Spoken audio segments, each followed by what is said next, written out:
Tansei, good morning. I'm Kamala Todd. Thank you for that introduction.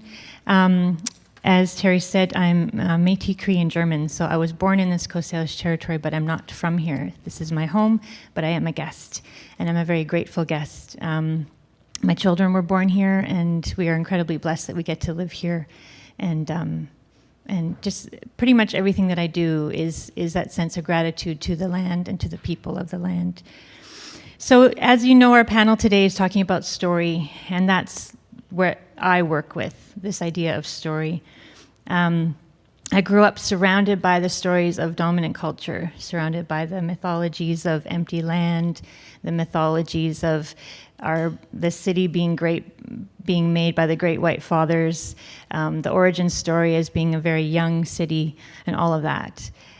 So it was through the generosity of Coast Salish people, it was through the radical mindset of my parents that I was able to learn and come to understand that, of course, there's a much deeper history here. There's many more stories. This is a many-storied land. And so in beginning to recognize those mythologies and that the surface really does conceal much of the layers and depth and incredible richness of this place, the people of this place who have continuity here since time out of mind, I began to realize that, well, how do we address that invisibility? How do we address that erasure? How do we undo this injustice of being written out of the story, of the indigenous people on their own land being written out of the story, of people living here and saying, we have no history here. I love going to Europe because there's so much history there. And all of these kinds of things that we live with that create a very skewed understanding. And as I said, it was through the generosity of Coast Salish people that I began to understand, a tiny, tiny fraction of the depths of stories here, and felt so welcomed and embraced by my hosts here. And I want other people to feel the same, and I want other people to acknowledge where they stand. And we need to know the stories of where we stand.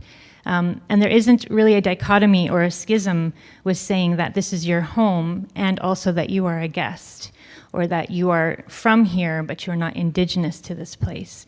And I'm beginning to learn that because I've been told things like, by Wendy Grant John, that Musqueam stories, people who live here, those stories are your stories. To know that history, to know the stories of where you live is essential. If you live here, you need to know this place.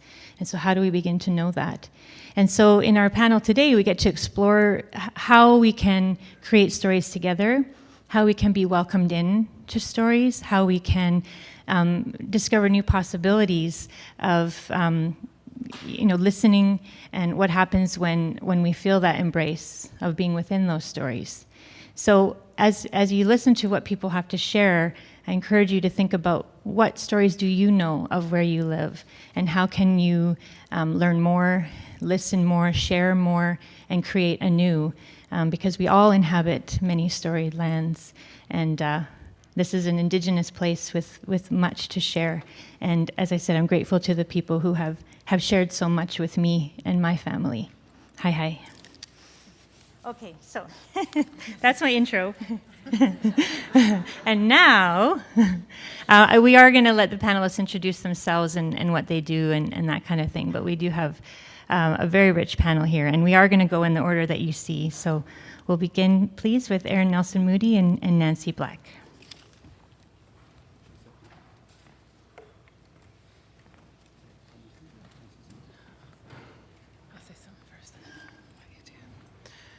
Hoichka, thank you for the honor and the privilege to be here today. I'm so grateful to live on Coast Salish lands of Squamish, Musqueam, Tsleil-Waututh. And I'm so grateful for the beautiful work that happened yesterday.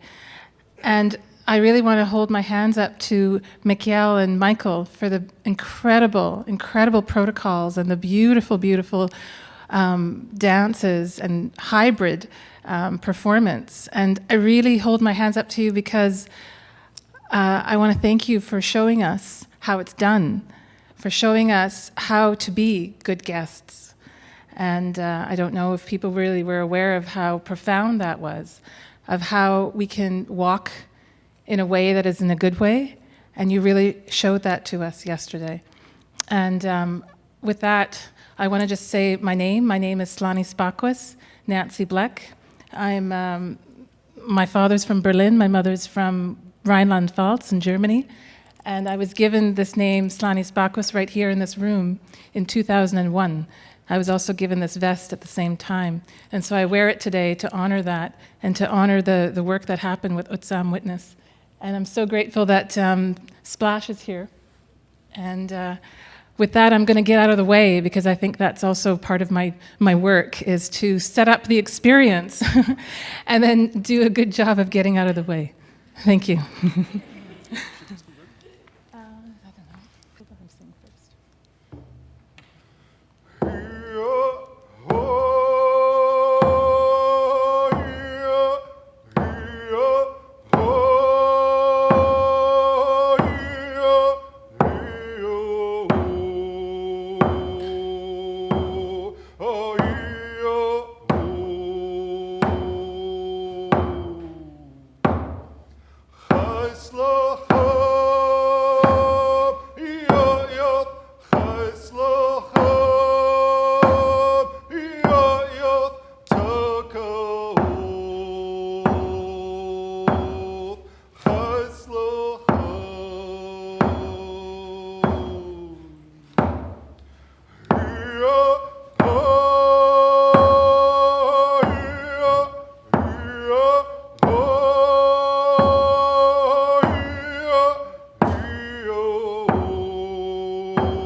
Awesome.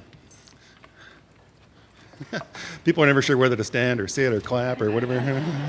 I don't know where the standing part came in, but it seems to have arrived in the last couple of generations. I don't recall it when I was a boy, but thank you for its intent.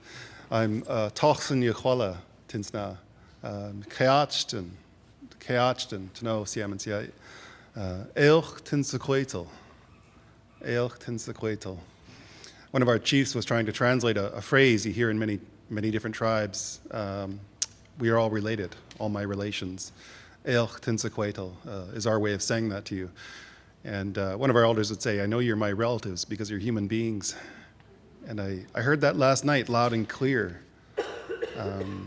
We're all human beings from the same world.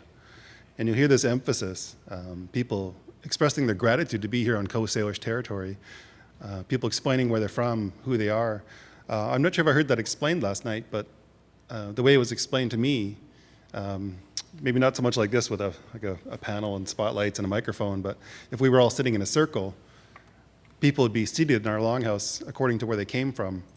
Sometimes they would come in the regalia, singing their song, speaking their language. We would see them and we would know where they were from. It's a way of keeping track of where teachings come from in the world. Because in Coast Salish culture, it's really, it's highly respected that people come from different places with absolutely different teachings.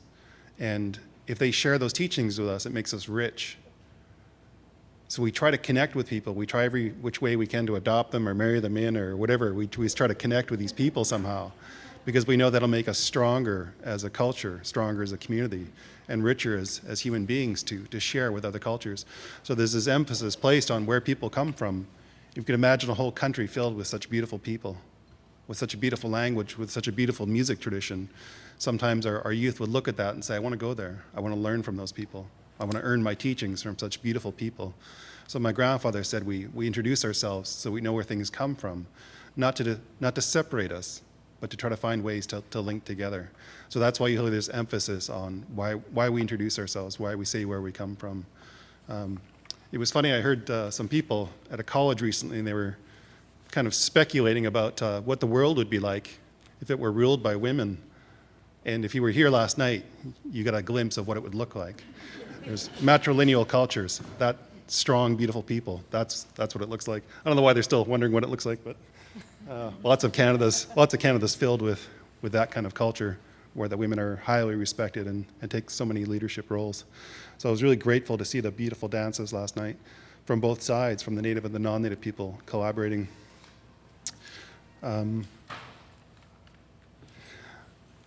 Witness took part over many years, Uts'am Witness Project. And it's hard to explain, so luckily I don't have to. Nancy put up some beautiful photographs of some of the events. 10, 11 years or more we've been going, volunteering, months out of the summer. Nancy, more than anyone who started this project in the first place, she wanted a place where people of like mind could join, talk through art, talk about community, to really sit down together around a fire and get to know each other. It was a fantastic idea. It essentially was a potlatch. We say slash, and it's just a gathering. For a lot of Aboriginal people, when we try to engage with, Canadians and dominant culture, the first question Native people ask is where you're from, who are you? And then we get this sort of silence, or if people take offense, they don't know exactly what we're asking.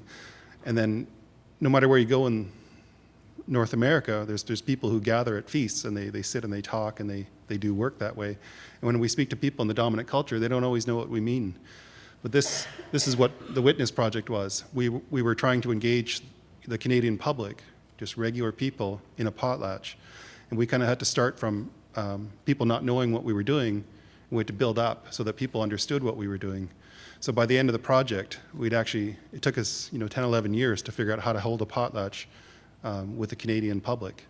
And for a lot of people, it was the first time they really felt heard, from their community. They got to come up and stand in the circle, speak for as long as they wanted to. And some people got up and they started yelling and they got really mad, and then they looked around and no one was arguing with them. So they kind of calmed down and then they started to ask questions. It was really interesting. I think I was thinking about my grandfather when I came here this morning. He was saying that when he was a boy, they were just playing at the beach with some other children. He was quite young, and an elder came up and she gave him 2 quarters and an apple. And this woman had a speaker, and he was speaking really formally for this elder woman. And someone in this woman's family had done something to offend people in our community. And rather than just let it sit, rather than let it fester, she took care of it. So she wanted to hold a potlatch and make amends, to explain that she was sorry for what had happened, so that it wouldn't happen again. It was also a teachable moment for these young people to see people standing up and taking responsibility for something. And my grandfather was just a little boy, and he didn't know what the 50 cents was for, but at the time it was a lot of money. And an apple, which they didn't always get a hold of at the time, he was really happy for that. And then later on, he realized it was a potlatch during a time when potlatches were illegal, during a time here when more than 3 or 4 people couldn't gather without explicit written permission from the government. So at the time, they had to hold a potlatch individually. That woman hired a speaker, and they went to everyone in our community, and they apologized personally. And because they weren't able to gather for a feast, they gave an apple so that it represented a feast. And the tokens, the quarters, represented making amends and making it legal. So I was thinking about that because that was a time when it was really dangerous to hold potlatches here, but they still found a way of doing it, very innovative way of doing it. And the Witness Project, I think, was also an innovative way of doing a potlatch. At a time when it was challenging for us to figure out how exactly to hold on to our protocol, how exactly difficult it was to engage in the general public. Nancy Bleck and our Chief Bill Williams found a way of holding a potlatch with people. So I really admired the innovation of my grandfather. I really admire the innovation of Chief Bill Williams and Nancy Bleck for holding this potlatch in the way that they did. I think of all the millions of stories, because there was thousands of people who came up. People were really angry. People were really curious. Some people were just walking by here at 7 in the morning and just got in a car with a stranger and drove up into the woods with us. I don't know why. We saw a Rolls Royce come up once into the woods. People flew in from the other side of Canada. We had Native people from the downtown east side. We had people from all walks of life come join us. Sometimes they were just tourists, and they couldn't speak English that well, and they just got in the car with us and stayed with us for the weekend. It was really quite funny. But every night we sat around a fire. We sat around one fire, and people started to share food. And as soon as we got there, the kids started playing in the mud together, and it became very, very quickly a village. Some hippie dancing too. I've had to share one story just to represent it. We put up a large carving. It was actually my first real carving on my own. And it was the most problematic piece of wood, the most problematic project, and we had to lug it way into Upper Squamish. And then we got it there, and it was at the base of a mountain. And when we got there, there was RCMP security, Interforce security. There were protest groups, there was logging groups, there was just so many different contingencies of people literally arguing with each other when we arrived. You can imagine this really tense moment. And we got out of our truck, and we pulled out this carving, and we were looking around, and Chief Bill Williams looked at these people, and he said, we're going to conduct ceremony here. We're going to put up this carving that represents the stewardship of this land. And he said, you're all welcome to stay with us. You're all welcome to help put this piece up on top of this mountain. You're welcome to stay for a feast. But he said, if you're just going to argue, then go away. And they all said, oh, okay. And they stopped fighting. And they picked up this carving. It must have been 1,000 pounds. And they carried it up this sheer cliff on this ridge overlooking this beautiful valley. And all the people were there kind of to stop us. They were like the first ones like lifting this thing up. And they all stayed afterwards for a feast. We all sat down together and shared a meal. And I had to think of like one moment in witness, that would be it. Because that happened time and time again. People who maybe didn't like those people fought with these ones, you know, not my kind of person. They actually sat around a feast together, and they accomplished something quite beautiful. I guess the only other thing I want to mention, I forgot to introduce that song a little bit. That I sang just a few verses of a traditional Squamish song by Əsnaʔəm, one of our hereditary chiefs. It's a journey song, and I was always told that when we introduce ourselves, part of how we introduce ourselves is through a song and speaking our language a little bit, because it's easier to understand where people come from sometimes if you can hear them. And also, the drum beat becomes the heartbeat of a gathering, because we all come rushing in from different crazy events in the morning, and sometimes our heads are in different places, our hearts are in different places. But when we hear the drum, sometimes we're reminded of the connection we have, and that becomes the life of that particular gathering. But that's also a new song, it's a new composition. So for those people who think our culture maybe only exists in history, only exists in the past, that's a modern composition from a vibrant culture that's still producing songs, that's still fasting and doing the work it takes to bring those songs into the community. We're still holding potlatches to announce the ownership of those songs. So I want to share that with you as well. Əsnaʔəm, one of our hereditary chiefs, lets me sing that song, and I'm grateful because I think it's a beautiful song, and it speaks about journeying together in the world. Uts'am.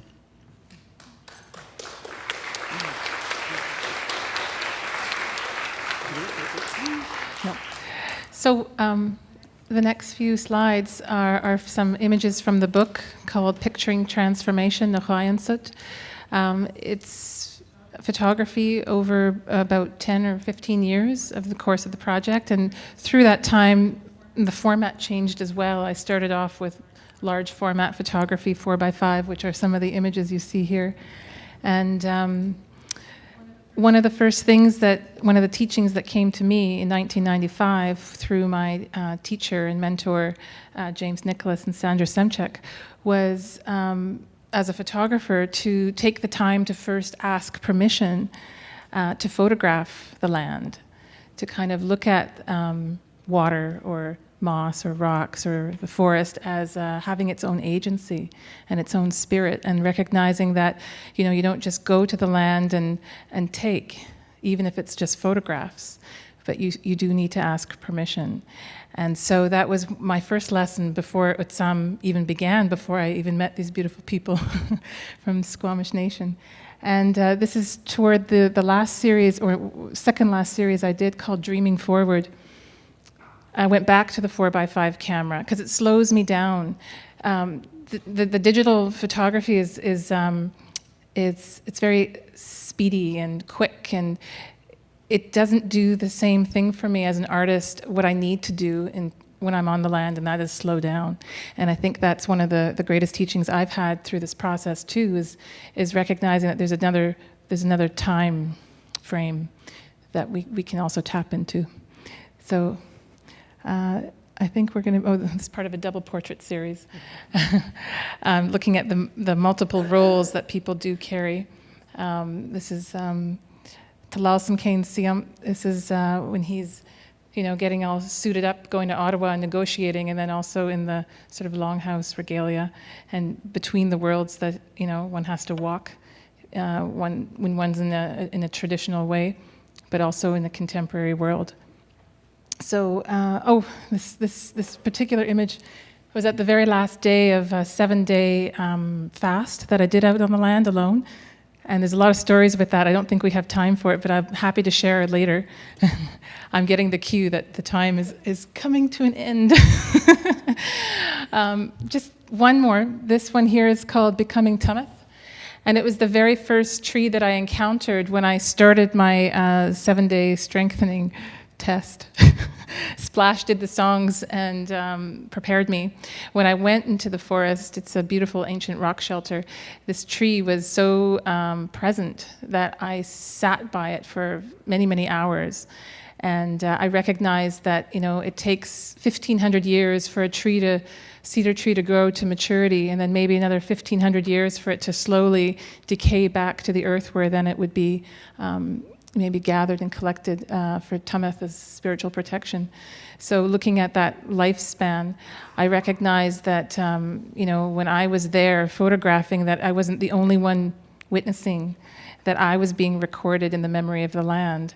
So as a photographer, it was quite profound for me to recognize that, in my short time of being there, those little, 7 days is really nothing when you think about 3,000 years. So, it was very humbling. So thank you, Hoichka.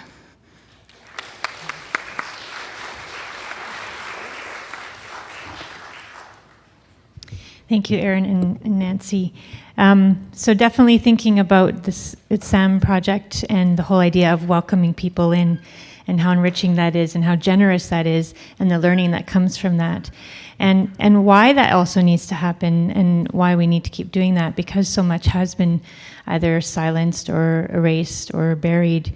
And this idea that if it isn't written down, or if we can't see it, well, it didn't happen, or it's not there. And needing to transform the way that we understand stories and place, and how much is there that we may not see, but we need to acknowledge and start to listen. So thank you. And now I'm going to introduce our next group, Rosalind Williams and Cathy Stubington.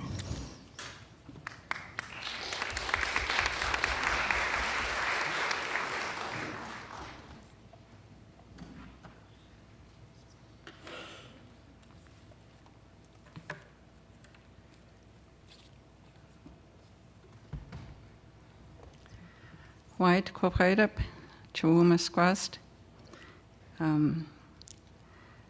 Chuum is a name that was passed on to me.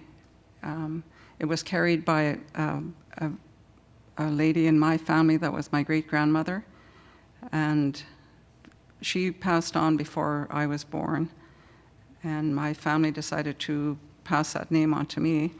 And her name, the stories about her go that she was the pure kindness, like her heart was pure kindness. So that's always been a very big thing for me, to try to live up to my great-grandmother's name.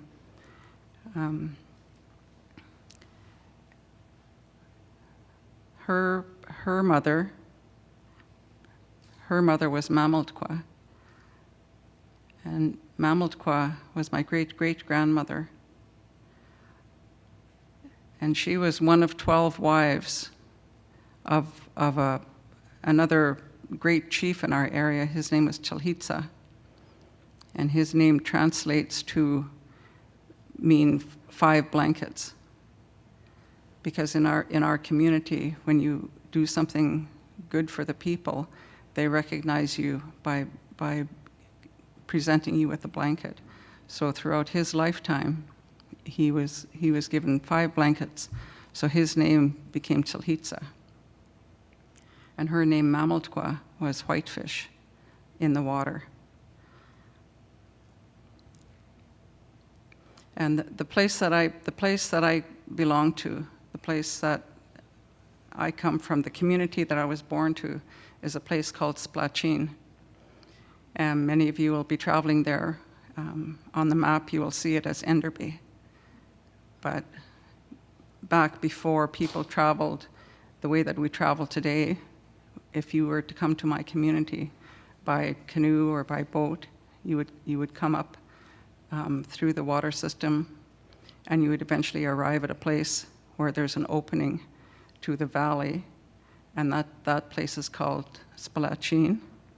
So it's the prairie, the opening to the prairie mouth of that valley, and that's where I belong, and that's the place that the people of Splatsin happened to be fishing when the Indian Reserve Commission came to set up reserves.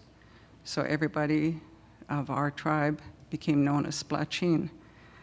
It wasn't taken into the equation that we also had people living at Secwepemc, at Chilchal, all the other places that our people happened to be living at the time wasn't taken into account, and so they became known as Splatsin. So that's the place that I belong to, and that's the place that many of you will soon visit.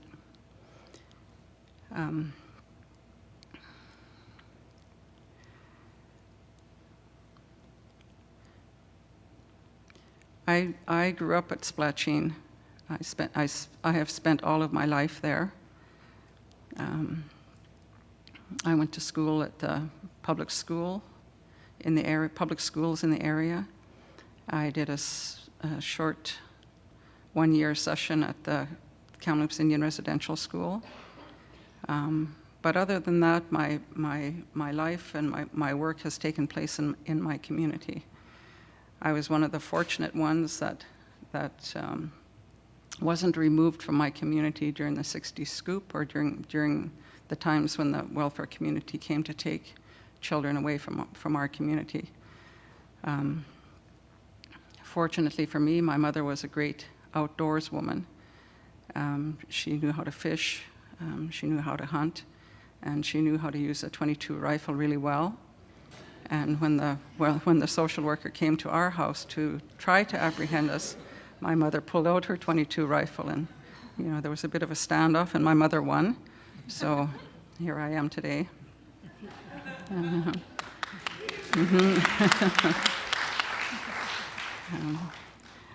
But through the course of going to school and all of the things that happened to our community, when I went to the education system, I was looking for information about our people and about our tribe. I'd heard in school a lot of information about the Iroquois people, the Mohawk people, the people east of us, but not so much about the Secwepemc people, which was our people.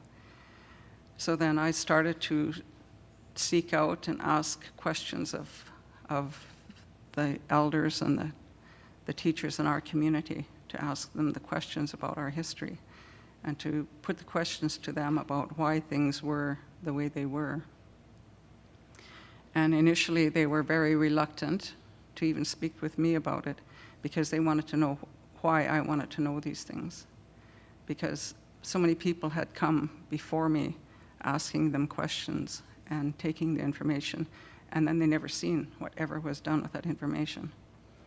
So I explained to them, in going outside to try and learn about ourselves, there wasn't anything to be learned out there about ourselves, and that they were the only place that I could ask those questions.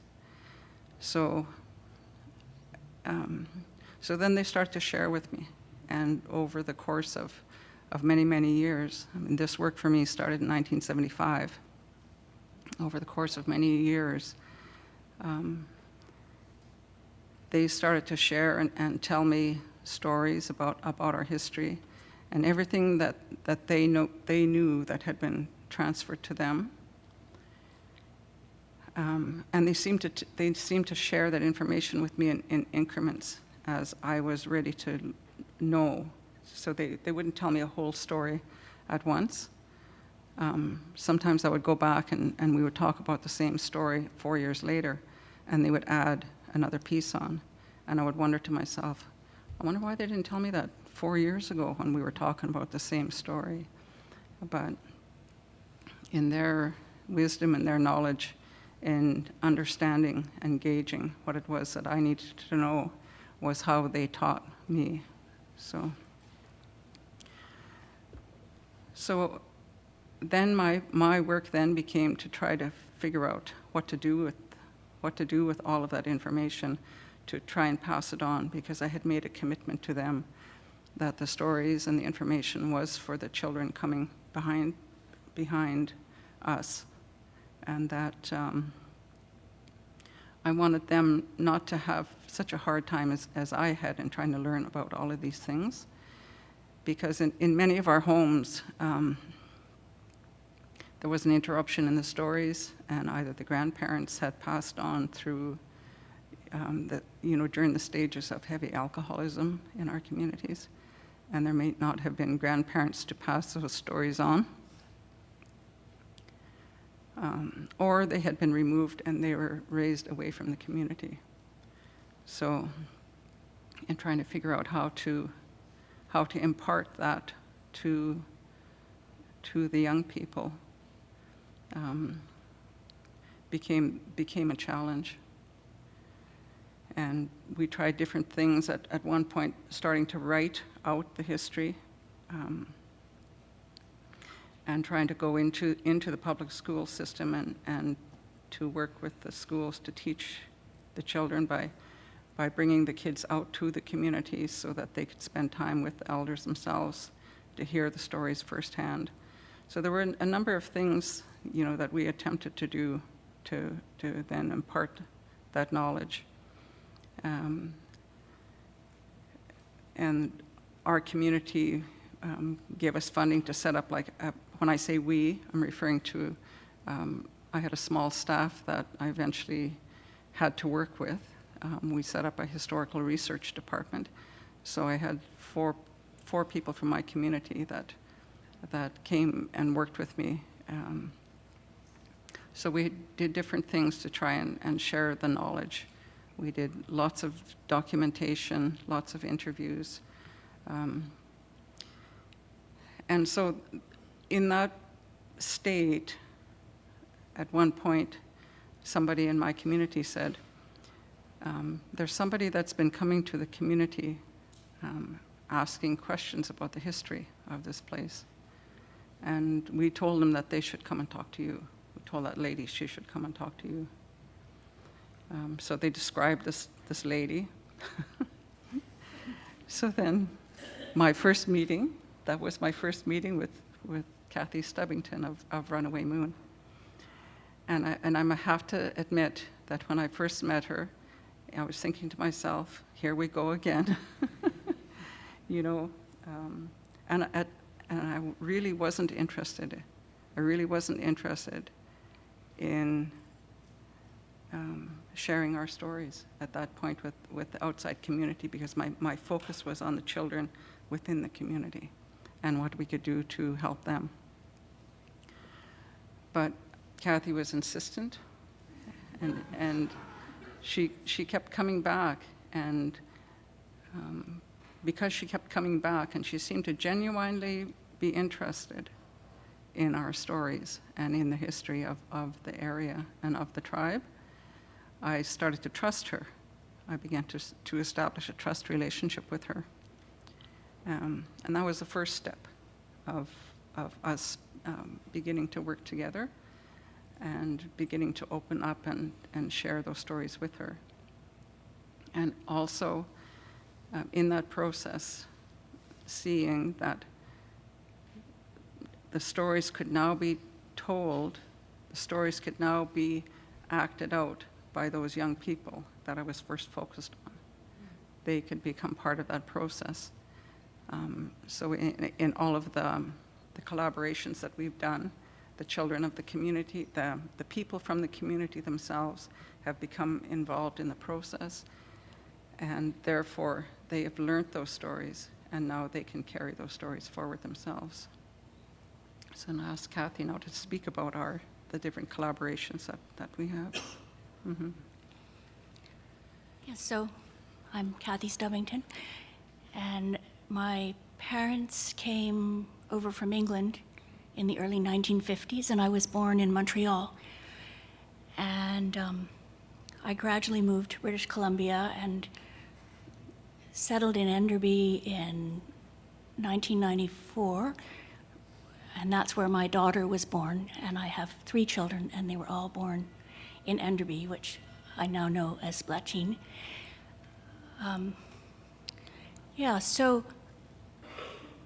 And I have another name. My name is Clutes Testkalk. That is a name that was given to me by the Kikia'as, the grandmothers of Splatsin, and the meaning of it is flying spirit.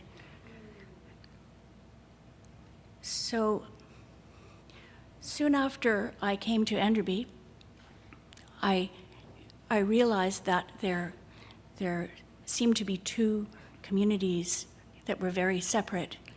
And after living there for a few years, I never met anyone from the Indian Reserve, while I met many people from the town of Enderby. The 2 communities are actually adjacent. And I also was wondering, because I come from puppet theater, that's my background, and I was wondering what on earth I was going to do in this town where I was bringing up my 3 children. And I'd heard about the community play of Angelico, the community play form from Dale Hamilton, and something gave me the idea that I could initiate one of these community plays in Enderby. And so I did, and I began to look for stories. It was difficult to ask the question of what stories I was looking for, because the stories that I was looking for were the stories that people might bring forward.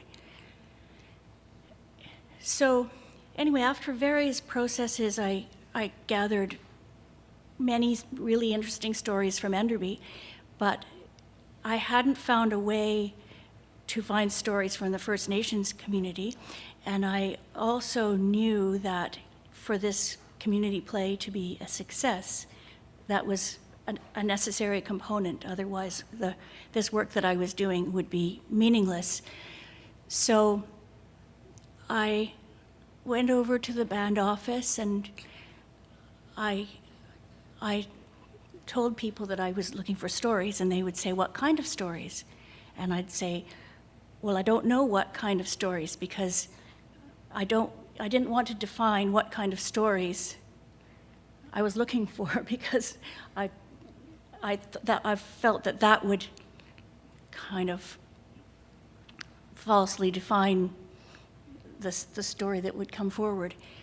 Anyway, I gradually came to know many people in the Splatsin community, and whenever I asked about stories, they would say, "You should talk to Rosalind Williams."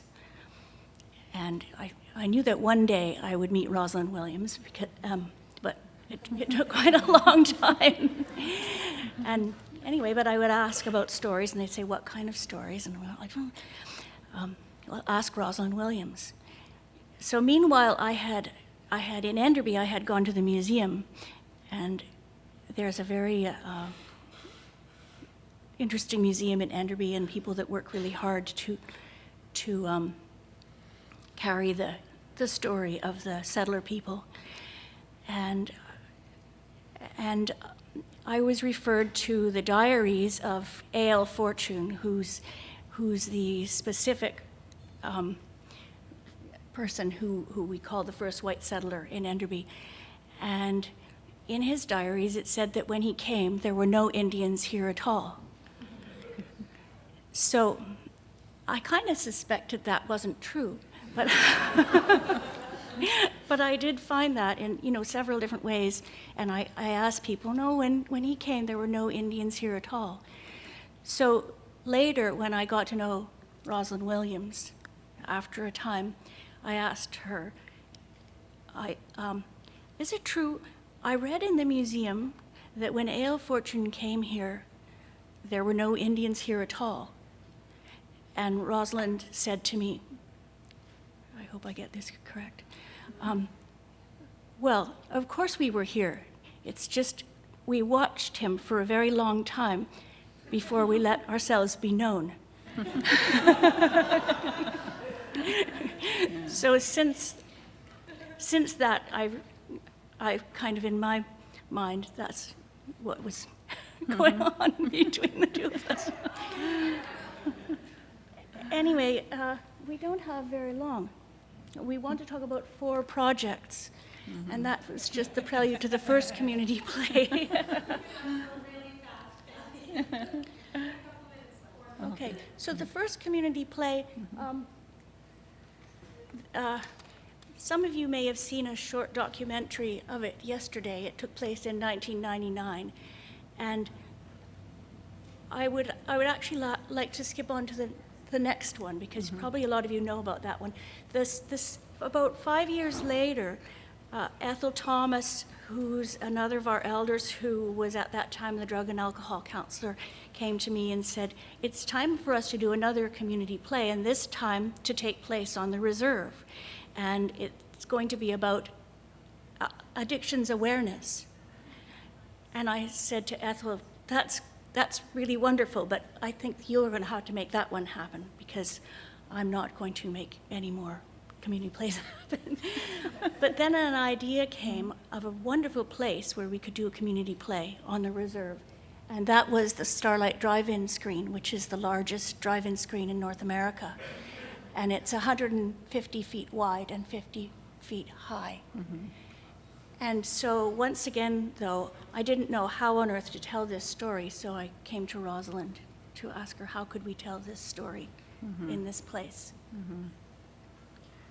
You know, in our discussions, I said to Cathy,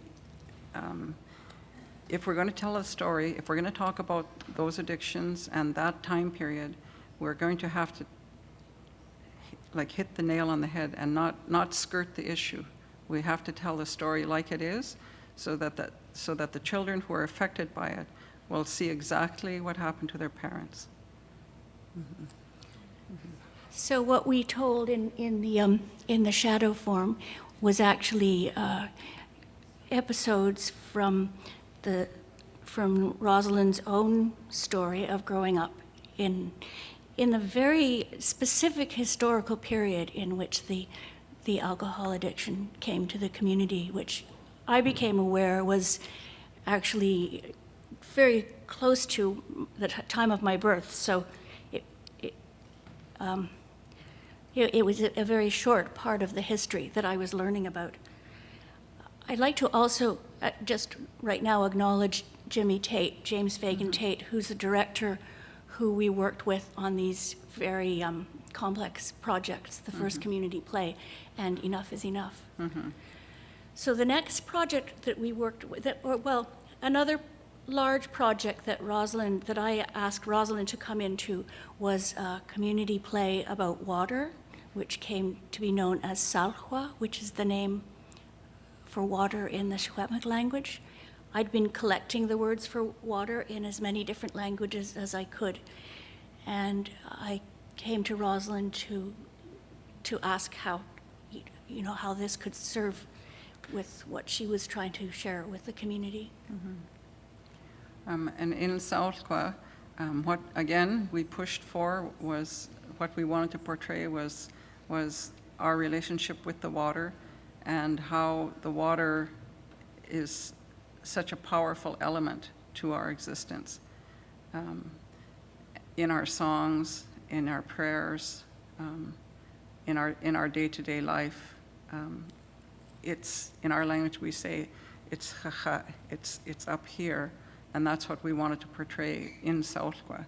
So in the stories that we put forward to share in there, we hope portrayed that relationship with the water.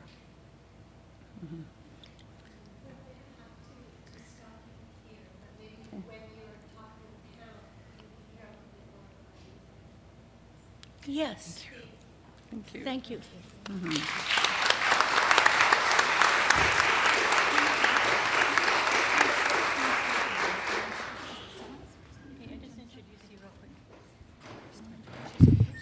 Thank you very much. And I love that you talked about the divide or the segregation that occurs in so many communities and how telling stories and creating together can help to bridge that divide and build relationships. And so now we're going to talk even further about that and the whole idea of creating space to share those stories. So I'd like to introduce Jordan Wilson and Susan Rowley. Hello, my name is Jordan Wilson. I'm a member of the Musqueam community. I'm a graduate student at UBC, and I was one of the co-curators for the MOA version of əsnaʔəm, the city before the city. And we're sitting here because podiums make me nervous. Hi, I'm Sue Rowley, and I'm a curator at the Museum of Anthropology and an associate professor in the Department of Anthropology and a first-generation Canadian. And I've been fortunate to live here on the West Coast in Coast Salish territory since 2001. So today, Jordan and I are going to be talking about əsnaʔəm, the city before the city. 3 different exhibits at 3 separate venues: the Musqueam Cultural Education Resource Centre, the Museum of Vancouver, and the Museum of Anthropology at UBC, all of which opened at the same time in January 2015. As visitors enter, they are asked to commit əsnaʔəm to their hearts and minds, and we ask that you here today do the same. əsnaʔəm is an ancient Musqueam village and cemetery located in the area known today as Marpole. Musqueam ancestors first lived there as early as 5,000 years ago, and of course we're here on the landscape much earlier. On the screen you see images of əsnaʔəm as it is today.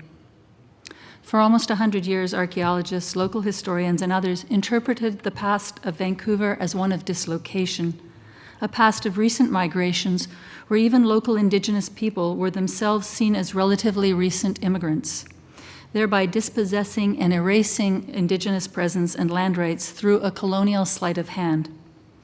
A part of our work on the exhibits, as Elder Larry Grant said, was to write this new history. So on this project, we were gifted with an amazing advisory group made up of Musqueam community members respected for their knowledge in different aspects of life. They helped us to understand the importance of telling stories, of connecting with stories, and their connection to the contemporary world rather than some romanticized past.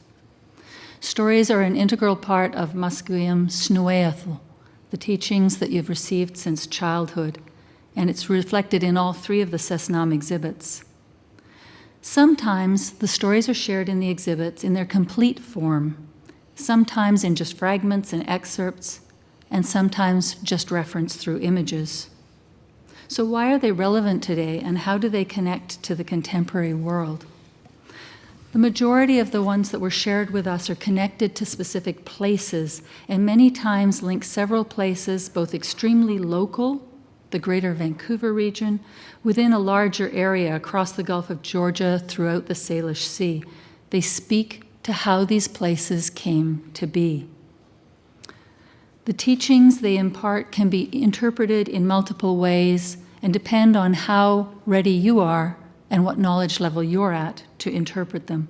As Manath Dickie Lewis told us, a lot of stories have significance about people that were in sorrow, people that were hungry, about good people and bad people. They all had meanings to them, and if you look at the moral of the story, then it becomes a teaching. Community members such as Dickie wanted these stories to be shared. Many discussions were held by the community about Musqueam as generous hosts, willing to share if people show respect. This actually reflected a change in approach from Musqueam, who have previously guarded and been very protective of their history, culture, and teachings. As Wendy Grant John has pointed out, prior sharing when newcomers arrived had been seriously disrespected. However, non-Indigenous response to the vigil at əsnaʔəm in 2012 led her and others to be prepared to share again the knowledge of this place. So we drew on these ancient stories at the Museum of Anthropology to reveal to visitors the history of the area now known as Point Grey. This highlighted for visitors, this highlights for visitors the erasure of Indigenous place names, demonstrating local knowledge of this ancient landscape.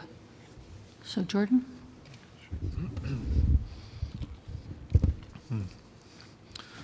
I'm going to quote my cousin Larissa Grant, Somquat. There was always time for tea. There was always time for laughter. There was always time for telling stories. And without me even knowing, I was learning. I would sit at the table, just sit and listen. If you ever have the opportunity to sit and listen to somebody that has knowledge to pass on, don't ever pass up that opportunity, because you never know when that opportunity will be gone. So Sue was just talking about some of the older stories, the more ancient and historic narratives.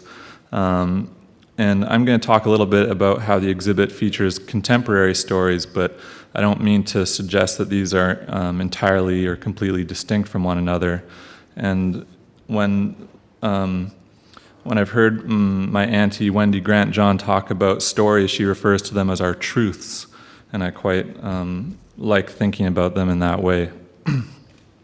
And we don't really, well, we feature contemporary stories, but we also, I guess we more accurately feature contemporary storytelling in the exhibit at MOA. And as Sue mentioned, we listened a lot to the cultural advisory group, which I would just like to acknowledge by name right now. Howard E. Grant, Howard J. Grant, Wendy Grant John, Mary Roberts, Dickie Lewis, and Larry Grant. Listening to storytelling was a very important part of our collaboration and curatorial process, because these individuals, when we'd approach them with a question or some type of issue that we would encounter as the curatorial team for the overall project, we would rarely get a direct or prescriptive answer from this group. And instead, they would often share stories from their lived experiences, what they've observed, what they heard from their elders when they were young, and the teachings that they were raised with. And it was really quite amazing to sit there and listen to that, because they would really build off one another, and the conversation would circle the room.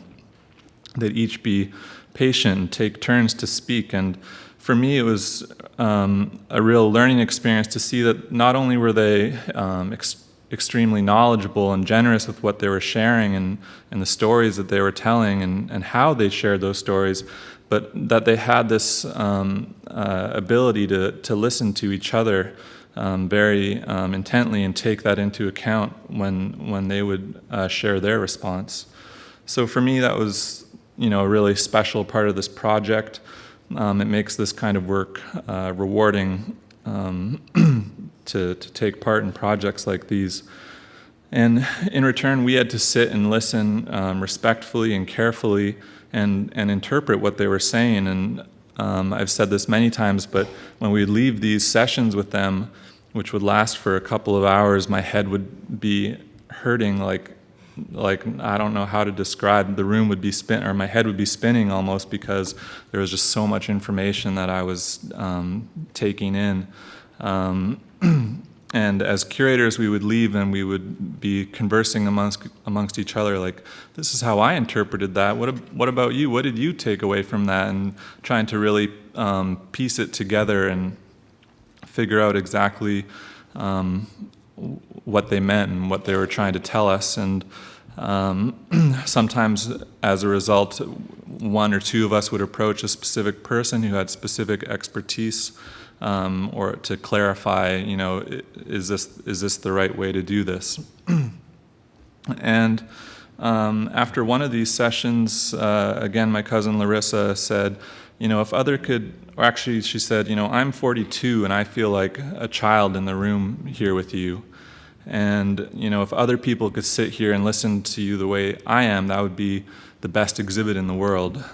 So that really got us thinking, and we decided to try and do that in some ways. So we feature their voices and their storytelling in a surround sound installation. We approached them and asked them if they would be okay with us recording them in conversation, like in one of those meetings, and they were happy to do so, and we shared a meal. and they had a conversation for 2.5 hours, a lot of recollections of their childhood and the things they learned and the things they've observed. And so we condensed that conversation to about 25 minutes, mainly because a lot of what they were sharing was rather personal and private to the community. So we really had to respect what was inappropriate or what was appropriate to be shared with the general audience. And in many ways it brings the process into the exhibit, because that was what really informed a lot of the curatorial choices that we made. And it's not meant to replace or replicate exactly. It provides more of an experience, and it brings personalities and humor into the exhibit space. And we really wanted the visitors to reflect on how they've learned about who they are and their history, and to underscore the importance of visiting and sharing with one another. Sue? So we were really asked as part of this to think about our motivations, challenges, and successes of the impacts of this work. So I thought I'd focus just very briefly on two areas: the history between MOA and Musqueam, and some of the opportunities that were afforded through the challenges in the project. So the history of MOA and Musqueam is very long-standing and not always smooth. But one of the things that's really critical to note here is that both sides have been committed long-term to this relationship. There have been outstanding points, some very low points, such as when Musqueam was asked what they thought about a totem pole being raised at MOA without their knowledge in the 70s. To exhibits such as Proud to be Musqueam, educational programs such as the Musqueam Museum School, and programs such as the Native Youth Program, which build capacity. Exhibits are often seen by institutions, or art installations are often seen by institutions as end products, whereas for communities they're often entry points to start relationships or simply stopovers on what is a longer journey. There were many opportunities that we faced. We've got very little time left. I'm a little mindful of that, so I'm just going to hit on one which seems to be being brought up more and more by the community after the fact. We knew it was a challenge at the time, but I think as an institution we need to be aware of these things and think about them a little bit more sometimes as we go along. One of the big challenges was actually timelines. What works for communities, what works for museums. A difficult challenge for museums because particularly around production we tend to have deadlines. And these are often programmed into charts with the deadlines we're all expected to adhere to. However, Leona Sparrow has on a number of occasions pointed out that this is not the way communities function, and that in many ways even opening dates could be seen as an imposition. And it's already been pointed out today that we need to take the time to do things in a good way, and sometimes deadlines stop us from doing that. And it's one of the reasons why, if you come to see the exhibit at the Museum of Anthropology, you'll see that it actually has a more of the moment kind of feel to it. So I think I'll turn it back to you, Jordan, to finish up.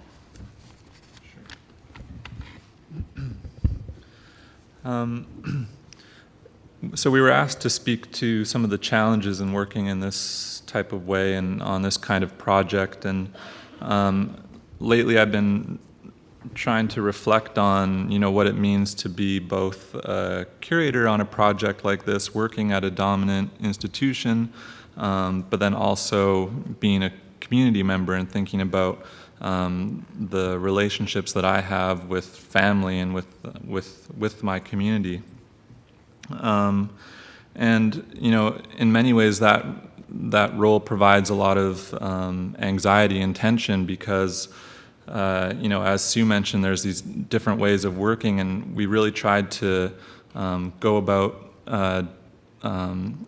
this project following community protocols. So, for example, one of the things that was really difficult, and I think I also learned that there's always going to be difficult decisions that have to be made, was thinking about how do we represent this community and how do we include as many people as possible and as many voices as possible. And it's, really impossible to include everyone when our community numbers over 1,600 people. We ended up interviewing about 30 people, and even that provided a huge amount of material, much more than we could realistically adequately deal with. And so, it was really kind of difficult to make some of those choices as a curatorial team. So we did our best to approach members of the different extended families, because families are so central to how we do things at Musqueam. And we considered age and gender and different expertise. And we were very conscious to make sure that those who were represented throughout the exhibits had, ongoing consent, the ability to edit and view the different ways that they're represented, whether it be photo or quotes or video or audio, that they would always have the opportunity to see that before it goes up in the gallery space, rather than, coming to the exhibit on opening day or afterwards and saying, hey, that's not what I meant, or that's taken out of context. And that's, it was a huge extra step in terms of the logistics of doing this, 3 exhibits with all these different community members involved. And that's something that isn't really on display. It's not evident in the exhibits, but it was a very critical part of the collaborative process. And that was, one of the ways in which that type of anxiety was relieved a bit, because, we did our best to take all those steps and to have the patience to do that, even though the respective institutions are saying, we need this now, or this was supposed to be in months ago. So it's very difficult to find the balance in between those two different systems. How are we doing on? Let's do that. Yes, thank you very much.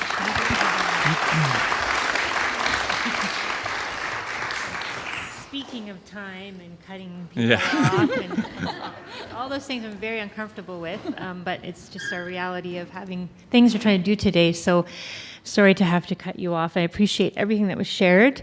And what a rich group, doing really good work. And I think all of you are doing transformational work in terms of transforming people's understandings of where we stand, of who we are, of who our hosts are, who our neighbors are.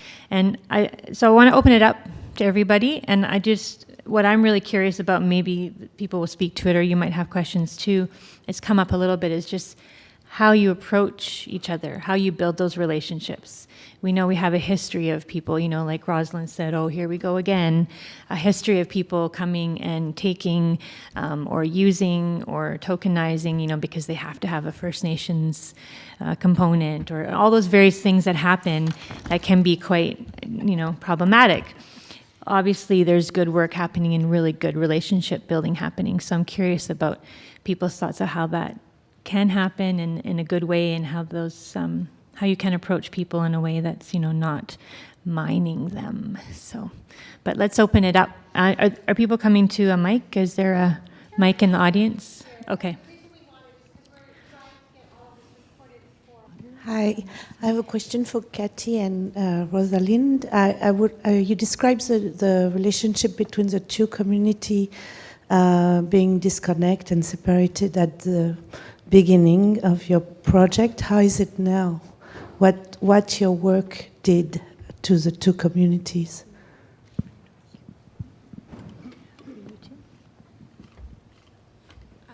Yes, I would say. Pull that a little closer. That's a. Mm-hmm.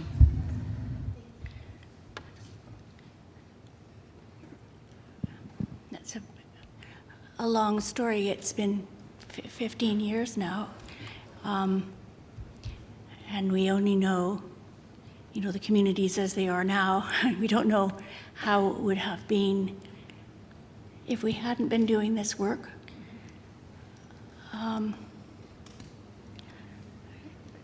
For myself personally, I feel very much part of the Splatsin community.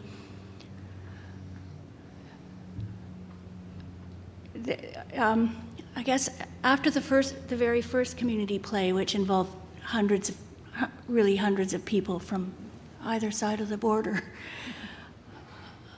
I sort of tracked things that I heard for the first little while. And one person told me that after the play, she was able to go to the grocery store and buy her groceries and feel proud of who she was, you know, on a personal level. I think too that the relationship building between the whole cast and all of the crew has been something really, really good. I think the people that were involved in the very first community play continue to be friends to this day. And something else that we've heard from people from outside of Splatsin is that they used to drive through, like the roads go through our community, the highway goes through, the railroad used to go through. But everybody passes right through, they drive through our reservation. But they never knew anybody there, and there was never a reason for them to stop, and some of them were afraid to stop. So after the community play, they felt that they now had established friendships with people within the community. And for the self-esteem for the young people that were involved in it, it gave them something to stand upon amongst their peers within the public school system. So they, you know, people recognized them then for their roles, you know, and would acknowledge them when they seen them in school or out and about. So it did help that way for sure. Mm-hmm. Anybody else have a question, comment? Hi. A lot of people talked about a sort of reticence to share stories after having kind of bad experiences within the past, and there's probably a lot of intuitive ways that you can respect stories that are shared, but I wondered if there was anything that seems sort of non-intuitive or different that somebody from the outside might fall into a trap accidentally and offend someone, or yeah. I think that was vaguely clear.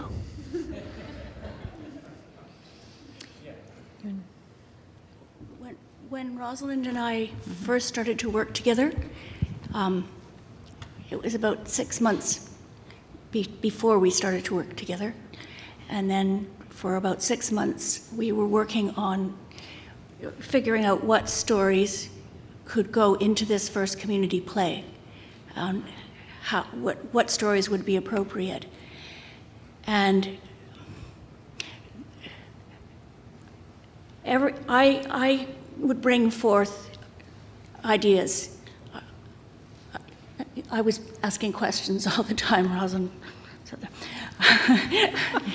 And I'd bring forth a suggestion, and then Rosalind would say, no, we can't do that because, and the because was something that I never would have thought of as a reason to not have that story. But with each of those becauses, I learned about another layer of the depth of the misunderstandings. So suggestion after suggestion for 6 months of working together, each of the suggestions that I brought forward or that someone had suggested to me, even band members had suggested to me, I'd bring that story to Rosalind and, no, we can't have that because. So. You guys want to speak to it? Anybody else? Wouldn't mind. Okay. You were speaking about the reticence of First Nations people to tell stories. We've lost copyright of some of our stories in Squamish. We've worked with schools, we've worked with researchers in the past, and then we find out later that they have copyright of our stories, they have copyright of our teachings, trying to take away permission to gather traditional medicines in our territory, saying we no longer have the rights to them. There's lots and lots of stories like that. But what I've noticed from our elders was that there wasn't that reticence. They were extremely open. People often came into our longhouses, came into our ceremonies, came and spent time with us, and there was never any. It wasn't that bad. You know, people came and shared with us. I think later on there's sort of an anthropological, like, you know, we'll get a woven hat and eat some bannock and, you know, kind of understand the native people more. There was sort of a funny anthropological view of us, and people tried to take things from us. I think they were trying to take understanding, but the understanding is much simpler. It's just people sitting together, sharing stories. It's actually people being generous on both sides. The reticence I'm one of the people my elders have asked to step forward. They said they learned the hard way not to reach out their hand. They learned the hard way not to walk into the building or to share those stories. But they say, for me, I'm the first generation in public school. They said the way they phrase it, they say I'm supposed to think Indian, talk white. Go out into the world and explain to people what's been happening and what we can do about it. So there is a new generation, Damara, who's here as well, the people sitting here. You know, there's a lot of people sort of formally or informally, we're speaking on behalf of our people, a little part of our story. We're sharing a little bit in this context. We don't normally sit under spotlights at a table speaking into a microphone. It's not the way we normally do it. But if I'm coming here today, I'll share a little bit that I can share in this context. But it wasn't the same as in our situation. What we did is we brought people out into the land. And if you're standing next to a 2,000-year-old tree on moss over a foot thick, it's a very different conversation than we can have here in this setting, the most densely packed urban population in North America, as far as I know. It's slightly easier to have the conversation there, so we mostly just brought people out there, and there was lots of things we didn't have to explain, just because as human beings, they responded to it. If I could just share an observation as well. Sue touched on it, kind of a previous reluctance, you know, a very protective approach that Musqueam, for example, had, that I witnessed as well. And it comes from somewhere, as Aaron says, and a kind of an assumption that many people have of being able to access or take whatever, you know, that very colonial mindset. And I think over the years, the local Indigenous people have been very, well, over all the time, being very expressive and articulate about their boundaries and protocols. And it's taken time for the rest of us to hear and for decision makers to hear, but it's finally working. People are finally listening and understanding that they can't take everything, and there are boundaries and there are protocols, and that to hear a story and to carry a story is a responsibility, but that we need to make sure that it's, you know, okay to share it, or how to share it, or what the parameters are. And so I've seen that shift happen in my own experience working, you know, at City Hall and that, where people are no longer like, oh, well, we need to, you know, we'll just take these stories and we'll just use them. But, you know, understanding permissions and protocols and all of that, it comes from all the work that the communities have done in saying, hey, you know, and setting those boundaries. Did anybody else want to comment? I don't know. I would just also echo what Aaron and what you were saying, in that I feel like earlier in this project, in some ways I feel like I've inherited that reticence to share, and I was constantly questioning, like, oh, is it okay to put this out there, or should this be included, you know, and feeling a lot of stress and anxiety over that, because in some ways when you put something out there, you don't always have control as to what's going to happen afterwards, and I had to really kind of let go of that in many ways, and again listen to what our cultural advisory group, or, you know, my elders were saying, or these leaders were saying, and that when they were young, there wasn't these, you know, it wasn't so, at least within the community, people were sharing amongst each other a lot more, and that if you went to someone and asked them a question, they would answer and they would share with you, and that from what they're seeing is that people are more possessive or guarded about knowledge or about teachings or about whatever or stories or whatever the case may be, and that they want to talk about this more and to have people open up more and to bring back that generosity with if someone's asking you something or if someone approaches you then respectfully then to share with them. So that was something I had to kind of keep in mind, as Sue mentioned, this concept of Musqueam being hosts and generous hosts. So. Yeah, Something that I'd like to say is that something that I've noticed as time goes on is that more and more of our young people are making their way into the educational institutions.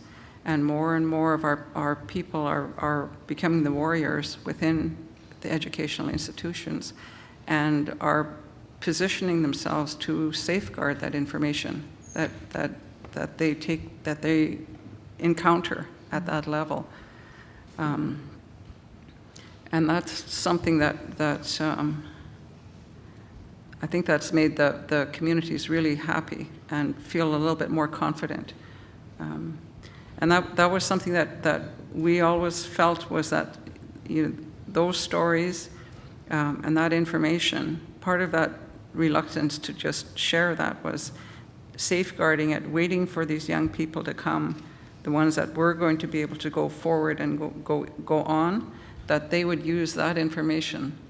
They would use that information to write their thesis. They would use that information for their ammunition that they would need to go out as ambassadors of our communities.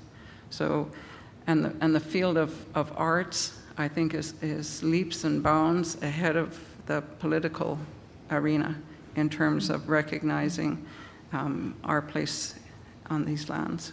Mm-hmm. Very good point. Said it all right there.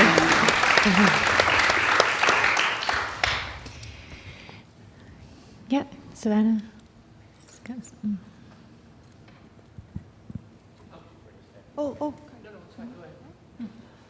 Hello, I'm Savannah Walling, Vancouver Moving Theatre Artistic Director, and of the big house that happened yesterday.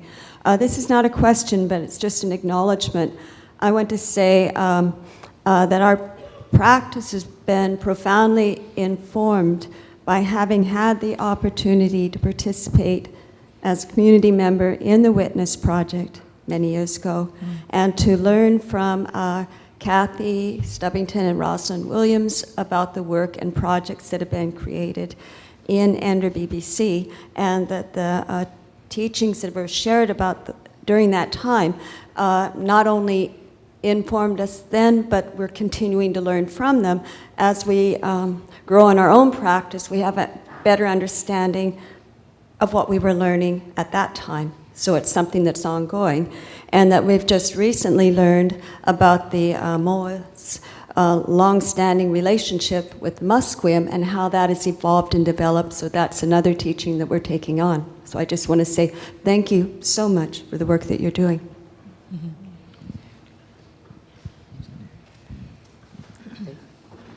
Thank you. There's actually just two observations that I wanted to share. First, I want to acknowledge, Jordan, what you said about essentially veto power, to give over the power for after you put something down to say, take a look at this. And one of the teachings that I've gotten from Maori scholars is that extra step of really inviting storytellers to feel that this is a shared project. So it's not so much that they have a chance to veto, contribute to and then edit your work or my work, is to say this is our collaborative work and you own it as much as I do. And so that's, there's a sense of entitlement among people who might say, well, this is what you're doing and no, this is ours. And anyway, that's such an important step. I also just wanted to say, I didn't see the show in Enderby, the original community play, but I did see the video. And one of the moments that I've used as a teacher is about the moment of that fellow who said there were no Indians here, and how that was staged, to me, is such a wonderful example of how theater can be used. Because in the staging, for those of you who didn't see it, he's at the foot of the tree writing in his journal, "There are no Indian people here," as a song, I think. Meanwhile, the local people are in the tree up above him with wolf masks. To me, what that does is it honors his truth as he saw it, and it honors their truth as they saw it. And theater offers that moment in which you can see this contradiction, in which, you know, he thinks this is truth, without diminishing his experience. So thank you for that and for your work, Jordan. There's lots up there. One more. Oh, there's big hands up there. Like, big, please.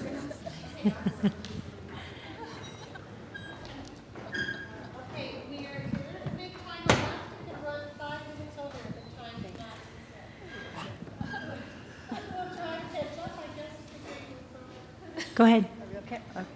I'd just like to say thank you and acknowledge that I was also a part of the Witness Project, and it had a big impact on my journey as a basket weaver and as somebody who was learning about our ancestral lands and landscape and wilderness places. And I think that's critically important that through your project, it united people from the city and from the community and took everybody out onto the land. And one of my comments to both of you, or something I'm going to ask you to maybe respond to in a few minutes, is whether or not you think that this type of project should continue to be practiced. Because I think there's still a disconnect that happens where people in the city, they don't go to wild places or you know, to provide opportunities to build community and to experience being on the land in that type of a way. And I just wanted to acknowledge that experience for myself as a person growing. And I'd also like to recognize that for əsnaʔəm, when the protests were happening, that at that time I brought my 2 children and brought them to əsnaʔəm, and we went to go see my dear friend Louise Point, and I had just completed their regalia, and it was the first time they wore it. And they're like, "Mom, why are we wearing this here?" And I said, "This is very important. We stand with our brothers and our sisters, and we stand together in support of our relatives, our neighbors, because what's happening here is wrong. This is really, really wrong, and I want you to understand this and to know this." And I said, "We're going to go there." And I said, part of what we're going to do is we're going to say a prayer for those people who've left the bodies exposed on the land in that disrespectful way. And part of that is wanting them to really show that caring and show that kindness and show that there are certain times and places where we wear our regalia, and that was one of those times to show solidarity.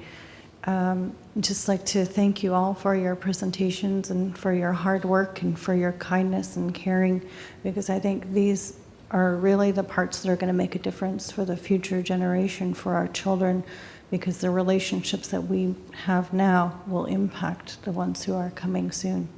Tuwitates.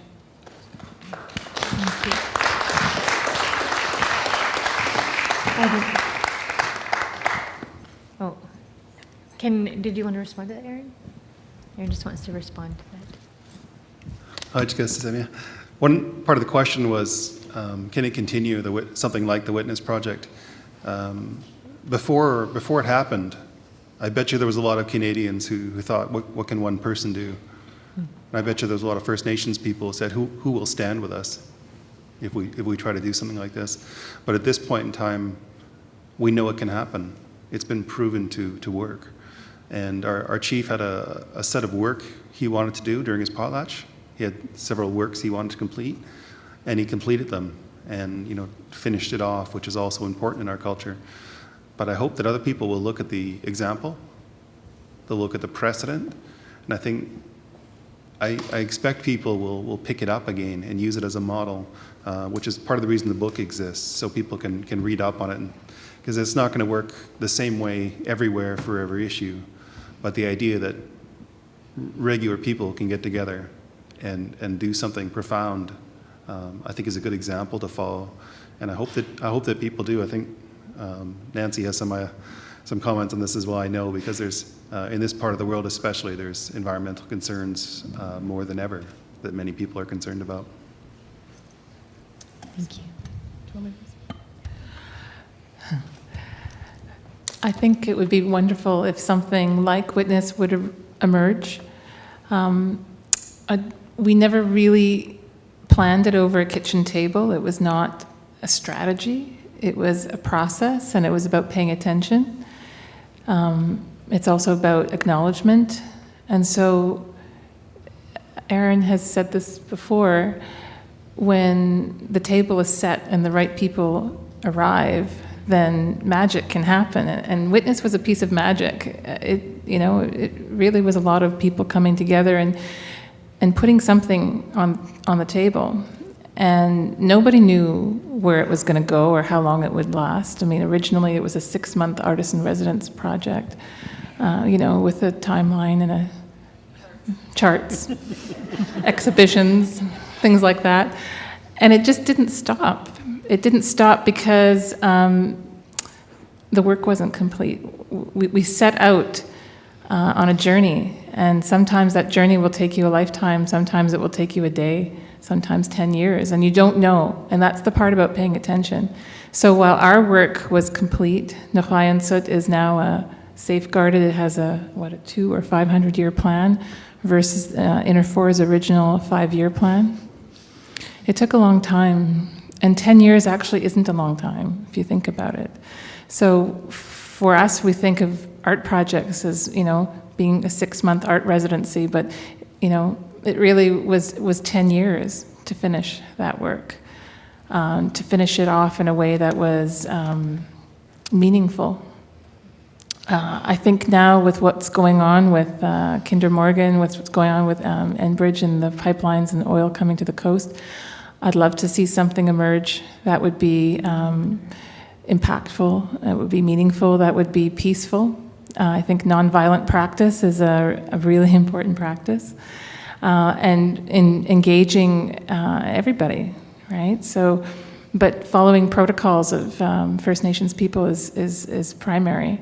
So we really need to pay attention to that and humble ourselves and come together and really be warriors with this, because it's something that is going to be asked of us if we love this coast. Mm-hmm. So I think something will happen. I don't know what. Thank you.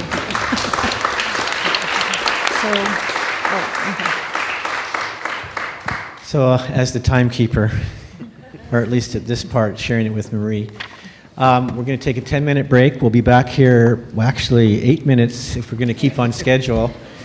Very inspiring morning. Thank you, Kamala. Thank you, the panelists. It was incredibly inspiring. Thank you, guys. We'll convene back here at 11:15. Thank you very much.